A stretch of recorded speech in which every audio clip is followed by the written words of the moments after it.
So if you ever grew up in the river parishes like I did, especially in the St. James Parish region, you probably had this already. It's a red weenie jambalaya. And I'm going to show you how to make it. Alright, let's get it. We're going to cut up a pack of smoked sausage. This is Best Stop smoked sausage. Get that cut up.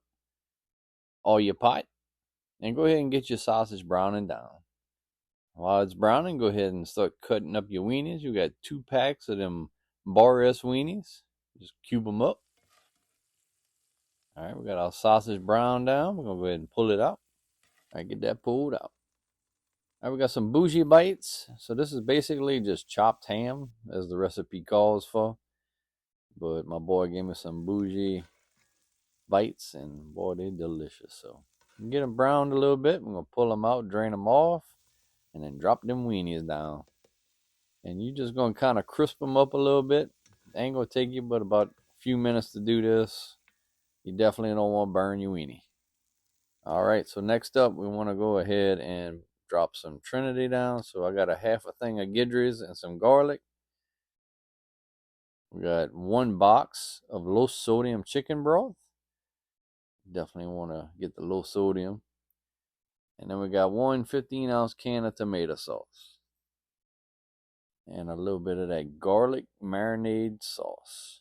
So it's just a garlic sauce. Hit it with a little hot sauce. We got that crystal hot sauce. And then we're going to follow up with a little bit of black pepper.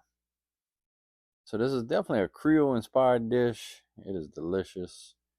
But we're going to use a little Cajun seasoning. So we got that Cajun Girl Cajun seasoning. I'll link her below. Y'all can go check her out. A little granulated onion. We're going to round the corner with a little cayenne pepper. So you always want to overspice your jambalaya water, because when you put your rice in, it's really going to soak it up and you're going to hit it right perfect. So you got to put some salt. That's the reason I do low sodium stuff, so I can add salt to get my salt content perfect. Put all your meat back in. 2.5 cups of washed rice. This is jasmine rice. Get that all mixed in and incorporate it. Get it back up to a simmer. Cover that bad boy and stick it in the oven, 350 degrees for 35 minutes.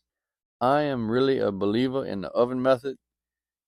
It gets my rice perfect every time, and I don't have none of that burnt rice on the bottom. Some people like that, but I just don't want to take a chance on making my rice smell. All right, guys, so got the red weenie jambalaya done. So if you from St. James Parish, you probably know something about this. So this is one of them poor man jambalayas where you had like whatever in the refrigerator and you just threw it in there. Kind of Creole inspired. I'm not going to call this Cajun because it's not. It's definitely Creole. And growing up where we grew up, we were kind of mixed between Cajun and Creole. So this always hit. And I know a bunch of people from back home love this type of jambalaya. And I still do too. So let's give it a bite. So you know, we got to get a little bit of that weenie up in there. Boy, that good, yeah. God, that's good. And a little sausage. And a little bit of that bougie bites right there. So I'm going to say it like this. Don't knock it till you try it. It is an absolutely delicious jambalaya. I know some people love the brown, some people love red. It's kind of like a little bit of in between, I guess. So hey, God bless y'all. Thank y'all for watching, and see you on the next one.